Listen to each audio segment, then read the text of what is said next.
Hello friends, I'm Harish Demla from Accurate Fortune Astrology। दोस्तों आज हम बात करेंगे राहु की 7th हाउस की प्लेसमेंट के बारे में। आइए देखते हैं कि एरीज लगन के 7th हाउस में यदि राहु देव आ जाएं तो हमें किस तरह के रिजल्ट्स देंगे। दोस्तों 7th हाउस हमारे पार्टनर का घर है, हमारे स्पाउस का घर है और हमारी पार्टनरशिप का घर है। और 7th हाउस से हम उन लोगों को देखते हैं जिससे हम डे टू डे लाइफ में व्यवहार करते हैं, मिलते जुलते हैं, बातचीत करते हैं और किसी न किसी रिलेशनशिप में होते हैं, चाहे वो प्रोफेशनल रिलेशनशिप हो, पर्सनल रिलेशनशिप हो, लीगल बाइंडिंग्स हो, ओरल बाइंडिंग्स हो, किसी भी कॉन्ट्रैक्चुअल रिलेशनशिप हो या ओरल रिलेशनशिप हो। और 7th हाउस से हम फॉरेन ट्रैवल्स भी देखते हैं, इंटरनेशनल बिजनेस भी देखते हैं, ट्रेड एंड बिजनेस भी देखते हैं। और 7th हाउस से हम अपनी जो बिजनेस लाइफ है उसकी सक्सेस देखते हैं, मैरिटल ब्लिस देखते हैं, मैरिज में हमारी जो रिलेशनशिप है, कंपैटिबिलिटी है पार्टनर के साथ, वाइफ के साथ, हस्बैंड के साथ किस तरह की चलेगी, वो सब चीज़ें हम 7th हाउस से देखते हैं। और 7th हाउस में यहाँ पर राहु देव आ गए। राहु बड़ी ऑब्सेसिव एनर्जी है, as you already know from our previous videos. Rahu एक बहुत ही वायलेंट एनर्जी है, लेकिन राहु एक ऐसी एनर्जी है जो आज की दुनिया में बिफिटिंग है, यानी कि कलयुग के टाइम में बिफिटिंग है। क्योंकि कलयुग में हमारे जो डिज़ायर्स हैं, अनफुलफिल्ड डिज़ायर्स हैं, उनके पीछे हम दौड़ते रहते हैं, मटेरियलिस्टिक गेंस के लिए दौड़ते रहते हैं, हम अपनी ऐशो आराम के पीछे, लग्जरीज़ के पीछे दौड़ते रहते हैं। तो इन सब चीज़ों को हमें कहीं ना कहीं राहु ही भगाता है और राहु ही इस तरह की डिज़ायर्स हमें देता है।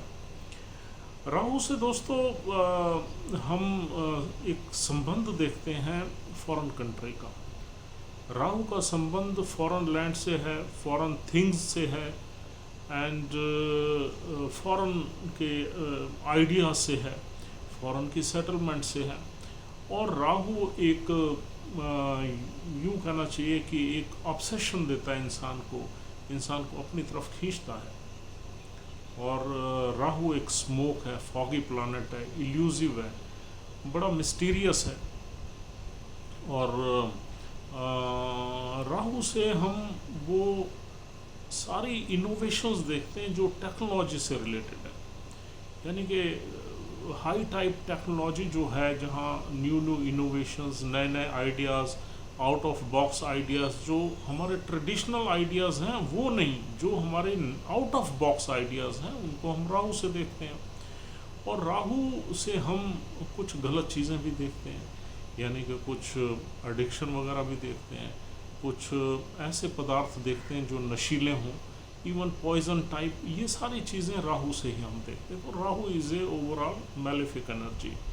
अब राहु देव हमारी मैरिज के घर में आ गए हैं, पार्टनर के घर में आ गए हैं, तो किस तरह के फल देंगे। अब दोस्तों समझने की बात ये है कि ये हाउस जो है वीनस का है, शुक्र देव का है। राहु जो है वो शुक्र देव से मित्रता रखते हैं, यानी कि शुक्र देव राहु देव के देव गुरु हैं, यूं समझना चाहिए, गुरु हैं। राहु इज ए दैत्य एंड शुक्र दैत्यों के गुरु हैं। तो यहाँ राहुदेव गुरु के घर में आए हैं, तो राहुदेव इस घर को खराब नहीं करेंगे, लेकिन उसकी कंडीशन एक ही है कि यहाँ पर कोई मैलिफिक इफेक्ट नहीं होना चाहिए, ये हाउस एफ्लिक्टेड नहीं होना चाहिए। अगर ये हाउस एफ्लिक्ट हो गया तो फिर राहुदेव उलझ जाएंगे उस एफ्लिक्शन में बुरे रिजल्ट्स देने के लिए। एफ्लिक्शन कैसे हो सकता है इस हाउस का? इस हाउस में ऐसा कोई प्लैनेट नहीं आना चाहिए जो राहु का एनिमी प्लैनेट है, यानी कि यहाँ पर मून नहीं आना चाहिए, मार्स नहीं आना चाहिए। मरकरी हालांकि एनिमी प्लैनेट नहीं है, लेकिन मरकरी इस चार्ट में 6th हाउस का लॉर्ड है, 6th हाउस का लॉर्ड नहीं आना चाहिए। मंगल भी 8th हाउस का लॉर्ड भी है, लगन के साथ साथ एनिमी भी है, वो नहीं आना चाहिए। अब यहाँ बुध भी नहीं आना चाहिए उस हिसाब से। हाँ, गुरु यहाँ पर अगर आ जाए तो एक गुरु चंडाल योग ज़रूर बनता है, लेकिन फिर भी इस हाउस को हम इतना बिगड़ता हुआ नहीं देखेंगे। क्योंकि गुरु यहाँ पर भाग्य का मालिक है, डेस्टिनी का मालिक है, पावरफुल है। और गुरु के बाद फिर शुक्र है, शुक्र तो इसी हाउस का मालिक ही है। शुक्र भी अगर यहाँ बैठ जाए तो ये हाउस और ठीक अच्छा हो जाएगा। और शनि भी अगर यहाँ आ गया तो ये हाउस एफ्लिक्ट हो जाएगा, क्योंकि शनि भी मारक प्लानेट है। मंगल की कुंडली है ये, मंगल की कुंडली में हमेशा शनि मारक प्लानेट ही रहेगा। और अगर शादी के घर में वैसे भी शनि का बैठना ठीक नहीं होता, चाहे वो एग्जॉल्टेड साइन में होगा यहाँ पर, लेकिन एग्जॉल्टेड साइन में भी शनि का शादी के घर में बैठना अच्छा नहीं माना जाता। बिजनेस के मामले में अच्छे रिजल्ट्स दे सकता है शनि यहाँ बैठ के, लेकिन राहु के साथ बैठ गया तो बड़ी दिक्कत रहेगी, because Rahu and Saturn are different energies. Saturn एक स्लो प्लैनेट है, कोल्ड है, ड्राई है। राहु बड़ा ऑब्सेस्ड है, बड़ा फास्ट है, बड़ा इनोवेटिव है, आउट ऑफ बॉक्स है। सैटर्न ट्रेडिशनल है। तो यहाँ पर डिफरेंट एनर्जीज है। हालांकि राहु को सैटर्न की शेडो कहा जाता है, लेकिन ऐसा इससे हम बिल्कुल मतलब नहीं निकाल सकते कि ये दोनों एक जैसे प्लैनेट्स हैं। हाँ, ये रिजल्ट्स देने में दोनों क्रूअल हैं, एक जैसे कष्ट देने में, पीड़ा देने में, इंसान को तंग करने में, इंसान की लाइफ को बर्बाद करने में दोनों एक जैसे हैं। लेकिन सैटर्न धीरे धीरे करता है, राहु एकदम सडनली करता है। इंसान को अगर कहीं बर्बाद करना हो या कोई बैड रिजल्ट्स देने हो तो इसका अटैक इमीडिएट होता है राहु का। लेकिन सैटर्न आदमी को धीरे धीरे स्लो पॉइजनिंग की वे में इंसान की लाइफ को स्पॉइल करता है, अगर मैलेफिक हो तो। अदरवाइज सैटर्न पॉजिटिव हो तो इंसान को बड़ी ऊंचाइयों पर ले जाता है, इज ए किंग मेकर। तो दोस्तों, यहाँ पर ये प्लैनेट्स के बैठने से जो हमने बताए, ये घर एफ्लिक्ट हो जाएगा। हाँ, यहाँ पर शुक्र देव भी जो डिस्पोजिटर है, वो भी अगर किसी गलत हाउस में फंस गए, यानी कि छठे घर में नीच के आ गए, तो भी ये घर खराब हो जाएगा, एफ्लिक्ट हो जाएगा। अगर शुक्रदेव 8वें घर में आ जाए तो भी एफ्लिक्ट हो जाएगा। अब एफ्लिक्शन डिफरेंट है, रिजल्ट्स डिफरेंट है, मायने डिफरेंट है इस एफ्लिक्शन के। भाई 8वें घर में बैठ के एक डिफरेंट टाइप की प्रॉब्लम्स देगा, छठे घर में बैठ के एक डिफरेंट टाइप की प्रॉब्लम्स देगा।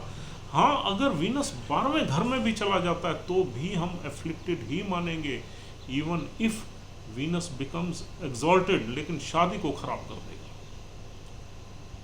क्योंकि 12th हाउस जो है हमारे बैड प्लेजर्स का घर है, और यहाँ पर इंसान की शादी खराब ऐसे होगी कि इंसान एक्स्ट्रा मैरिटल में चला जाएगा, दूसरे रिलेशनशिप्स में चला जाएगा और शादी खराब हो जाएगी। तो दोस्तों, यहाँ पर आपको ये नहीं समझना चाहिए कि एग्जॉल्टेड प्लैनेट्स हमेशा अच्छा ही रिजल्ट्स देते हैं। नहीं, एग्जॉल्टेड प्लैनेट भी कभी कभी इतने बुरे रिजल्ट्स देते हैं, आप सोच ही नहीं सकते। यहाँ पर मुझे भगवान राम की कुंडली याद आ रही है। भगवान राम की कुंडली में ज़्यादातर प्लैनेट एग्जॉल्टेड थे, एक आध प्लैनेट को छोड़ के ज़्यादातर प्लैनेट्स एग्जॉल्टेड साइन में बैठे हुए थे। लेकिन भगवान राम को कितनी संघर्ष और पीड़ा से गुजरना पड़ा, और पूरी लाइफ गुजरना पड़ा। तो एग्जॉल्टेड प्लैनेट्स भी हमेशा अच्छे रिजल्ट्स नहीं देते।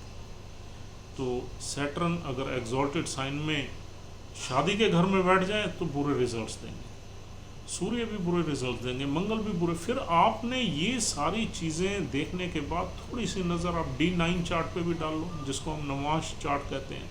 अगर वहाँ भी शादी के घर में कहीं ना कहीं एफ्लिक्शन है, यानी कि सूर्य बैठे हुए हैं, मंगल बैठे हुए हैं, शनि बैठे हुए हैं, या और कोई मैलेफिक एनर्जी या केतु बैठा हुआ है, तो यहाँ पर शादी का घर इस नेटिव का खराब हो जाएगा। लेकिन अगर राहु यहाँ अकेला बैठा हुआ है तो बहुत अच्छे रिजल्ट्स देगा, यानी कि शादी में अटैचमेंट रहेगी, पार्टनरशिप अच्छी चलेगी। अब किसी भी मैरिज को खराब होने के लिए 2-3 रीजंस हैं। एक एग्रेशन है, दूसरा एक्स्ट्रा मैरिटल है। ये दोनों मेजर रीजंस हम मान सकते हैं, एग्रेशन, आर्गुमेंट्स एटसेट्रा। और राहु में ये दोनों एलिमेंट्स हैं, यानी कि एग्रेशन भी है और राहु एक ऑब्सेसिव एनर्जी भी है। तो अगर 7th हाउस में बैठता है तो नेटिव का 7th हाउस से रिलेटेड ऑब्सेशन रहेगा। और अगर यहाँ पर पावर राहु की बढ़ गई तो डेफिनेटली आदमी बाहर चला जाएगा अपने डिज़ायर्स को फुलफिल करने के लिए। तो इसलिए ये घर डिस्टर्ब होने के चांसेस ज़्यादा रहते हैं।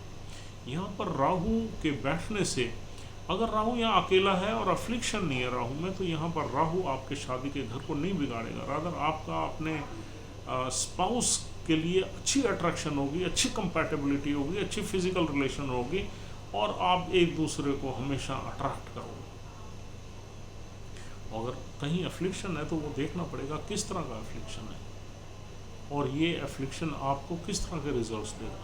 क्या लड़ाई झगड़े में आपकी लाइफ निकालेगा या डाइवोर्स की तरफ ले जाएगा या आपके कहीं ना कहीं ऑब्स्टेकल्स में से निकालता रहेगा, टेंशन देगा। तो दोस्तों यहाँ पर हम ये कह सकते हैं कि यहाँ पर अगर मंगल की पोजीशन आपके चार्ट में ठीक है और वीनस की पोजीशन ठीक है तो यहाँ राहु अच्छे रिजल्ट्स देगा। वीनस की पोजीशन एवरेज भी है तो भी यहाँ पर कोई डरने की ज़रूरत नहीं है। हाँ, वीनस अगर थर्ड हाउस में है तो यहाँ पर थोड़ा सा स्ट्रगल चलेगा आपकी मैरिड लाइफ में। अब ये एवरेज प्लेसमेंट नहीं है, थर्ड हाउस में वीनस अगर चला जाए तो शादी में संघर्ष चलता है। तो दोस्तों यहाँ पर हम बिजनेस के अलावा पर्सनल लाइफ के अलावा बिजनेस लाइफ भी देखते हैं। यहाँ बिजनेस में राहु बहुत अच्छा परफॉर्म करता है। यहाँ पर वेल्थ से, लग्जरी से रिलेटेड और ऐशो आराम से रिलेटेड यहाँ पर राहु बिजनेस में अच्छा परफॉर्म करेगा और राहु यहाँ पर आदमी को कॉम्पिटेंट बना देगा अपनी बिजनेस डीलिंग्स में, बिकॉज राहु एक बड़ा क्लेवर और बड़ा श्रूड एंड बड़ा मैनिपुलेटिव नेचर दे देता है इंसान को। तो इंसान हर सिचुएशन में ट्रिकी हो जाता है और शॉर्टकट्स वगैरह काफ़ी होते हैं, नए आइडियाज़ होते हैं, इनोवेटिव होता है आदमी, बातचीत करने में निपुण होता है, हर आदमी को इन्फ्लुएंस कर लेता है, हर आदमी को इल्यूजन में डाल देता है, हर आदमी की आंख में धुआं झोंक देता है और अपने काम निकलवा लेता है। यहाँ पर नेटिव ऐसा हो जाता है अपने बिजनेस लाइफ में या प्रोफेशनल लाइफ में और इस तरह की उसकी एक्टिविटीज़ उसको सक्सेस की तरफ ही ले जाती है। हाँ, राहु में अफ्लिक्शन नहीं होना चाहिए तो आदमी बिजनेस की, अगर आदमी बिजनेस में है, अपने ही किसी काम में है, तो इंसान डेफिनेटली यहाँ पर पैसा कमाएगा और आगे बढ़ेगा, क्योंकि ये शुक्र देव की राशि है। शुक्र और राहु में अच्छी कंपैटिबिलिटी है और मटेरियल गेन देने के लिए ये दोनों ही कॉम्पिटेंट प्लैनेट्स हैं। अगर शुक्र भी कहीं आपके चार्ट में अच्छा है तो बिजनेस वर्ल्ड में आपको सक्सेस दिलाएगा। और दोस्तों यहाँ आपकी जो पार्टनर्स हैं उसमें भी थोड़ा बहुत लड़ाई झगड़ा, कभी कभी आर्गूमेंट्स हो सकते हैं, अदरवाइज ठीक रहेगा। और यहाँ पर आपके फॉरेन ट्रिप्स भी लगने के चांसेस बनेंगे, क्योंकि इस हाउस से हम फॉरेन ट्रिप्स वगैरह भी देखते हैं। इंटरनेशनल ट्रेड में भी आप अगर काम करते हो तो अच्छा ही काम करोगे। अगर आप इंपोर्ट एक्सपोर्ट में हो तो बहुत अच्छी परफॉर्मेंस मिलेगी, या आप किसी ऐसे काम में हो जो कि विदेश से आप कोई मटेरियल लाते हो या कोई प्रोडक्ट लाते हो और यहाँ बेचते हो तो भी आपको अच्छी सक्सेस मिलेगी। और राहु से दुनिया भर की चीज़ें हैं, कोई दवाएं हैं, नशीली चीज़ें हैं, या तंबाकू है, सिगरेट है, जितनी भी बुरी चीज़ें हम मानते हैं ट्रेडिशनल लाइफ में, विस्की है, यानी कि अल्कोहल है, इन सब की चीज़ें आपको फ़ायदा दे सकती हैं अगर राहु इस घर में प्लेस्ड है और आप अपना इन्हीं चीज़ों से रिलेटेड कोई काम कर रहे हो। तो दोस्तों अब यहाँ पर बैठा हुआ राहु देखेगा 11th हाउस को। 11th हाउस शनिदेव का घर है, लाभ भाव है, और यहाँ से राहु मैक्सिमम प्रॉफिट्स निकालने की कोशिश करेगा, because Rahu is very happy in sitting in the house of Venus. Rahu is very happy. और राहु 11th हाउस को देख के 11th हाउस को एक्टिवेट करेगा और 11th हाउस से गेंस लेने की कोशिश करेगा, प्रॉफिट्स लेने की कोशिश करेगा, अपने जो उसके एसोसिएट्स होंगे, फ्रेंड सर्कल होगा, उनसे फ़ायदा उठाने की कोशिश करेगा और म्यूचुअली ये फ़ायदा उठाएगा। मतलब यहाँ पर Rahu will be little bit selfish, वो फ़ायदा लोगों को इसलिए देगा ताकि उसको फ़ायदा मिले। तो एक म्यूचुअल एक्सचेंज ऑफ बेनिफिट्स का योग बनेगा और आपकी कहीं ना कहीं वेल्थ एंड मनी से रिलेटेड डिज़ायर्स यहाँ पर पूरी हो जाएंगी, पूरी होती रहेंगी टाइम टू टाइम, और आप अच्छा पैसा कमाओगे बिजनेस में। और यहाँ पर आप अपने बड़े भाई बहनों से भी कुछ ना कुछ बेनिफिट ले सकते हो। 11th हाउस हमारे एल्डर सिबलिंग्स का है। और दोस्तों इसके बाद राहु देखेगा आपके लगन को। लगन में केतु देव बैठे हुए हैं लगन में, कोई राहु का कोई इन्फ्लुएंस नहीं चलेगा, वहाँ केतु का होल्ड है। केतु बहुत पावरफुल प्लानट है, वहाँ राहु की नहीं चलती, तो केतु की चलेगी। और फिर थर्ड हाउस पे राहु की 9th एस्पेक्ट रहेगी। थर्ड हाउस किसका है? पराक्रम का है, कम्युनिकेशन का है। तो यहाँ पर राहु को पराक्रम करने में, यानी कि नेटिव को पराक्रम करने में कोई हेजिटेशन नहीं, कोई घबराहट नहीं है। He will be very bold person, he will be very communicative person. Communication में उसकी मास्टरी होगी, भाग दौड़ में मास्टरी होगी, यहाँ से वहाँ, वहाँ से यहाँ, वहाँ से वहाँ, और सब ट्रैवल्स जो है उसके लिए बाएं हाथ का खेल होगा। And he will be having very sharp mind and intelligence in doing his work. Marketing और सेल्स में उसकी मास्टरी होगी, क्योंकि थर्ड हाउस एक्टिवेटेड है, और थर्ड हाउस इन सब चीज़ों को दर्शाता है। और वो छोटे भाई बहनों का भी घर है, तो छोटे भाई बहनों से भी यहाँ पर राहु हेल्प ले लेगा, because Rahu is very selfish planet.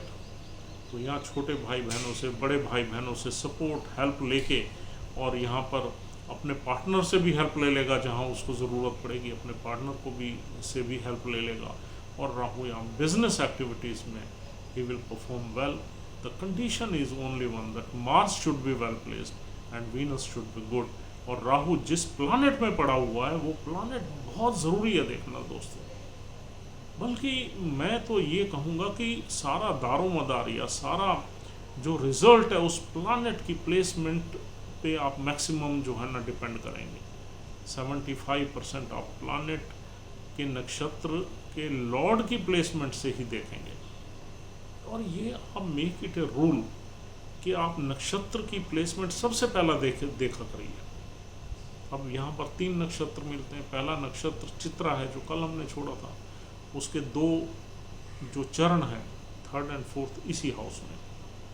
Chitra नक्षत्र मंगल देव का है, मंगल का ही चार्ट है। मंगल की प्लेसमेंट पहले ही हम बता रहे हैं आपको अच्छी होनी चाहिए। तो चित्रा नक्षत्र में अगर यहाँ पर राहु है तो मंगल की प्लेसमेंट देख लीजिए। मंगल की प्लेसमेंट आपको बता देगी कि यहाँ राहु किस तरह के रिजल्ट्स देंगे बिजनेस एक्टिविटी।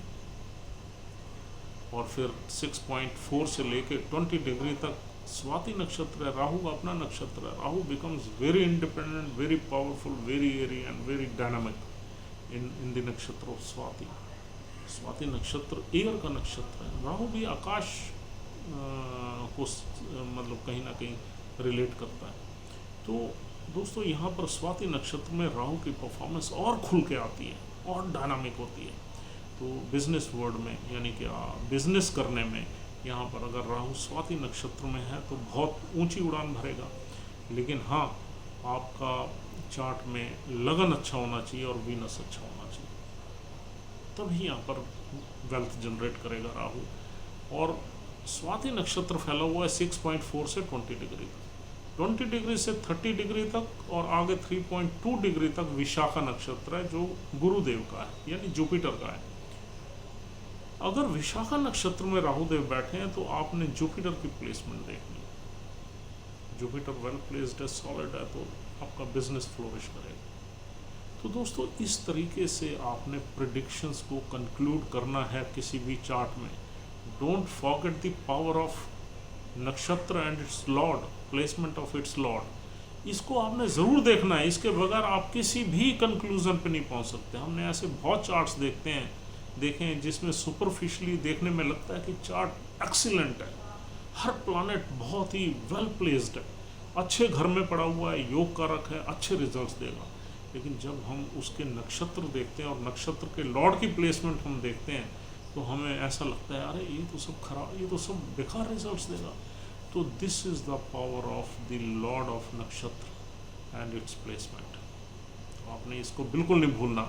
तो दोस्तों as usual my number is 9899105355। If you want to contact me for any astrological consultation you can dial this number, and if you want to buy or discuss about any gemstone then you can contact to Samarth Demla. He is my son, he is having his own trading firm of gemstones. His number is 7715827000. He is Samarth Demla, settled in Mumbai. You can directly talk to him for any gemstone buying. So friends, please don't forget to subscribe our channel, and we'll be releasing more and more very useful videos for you, and you'll get a benefit out of them. So thank you very much for watching this video. Have a good time and stay at home safely. Thanks a lot. Goodbye.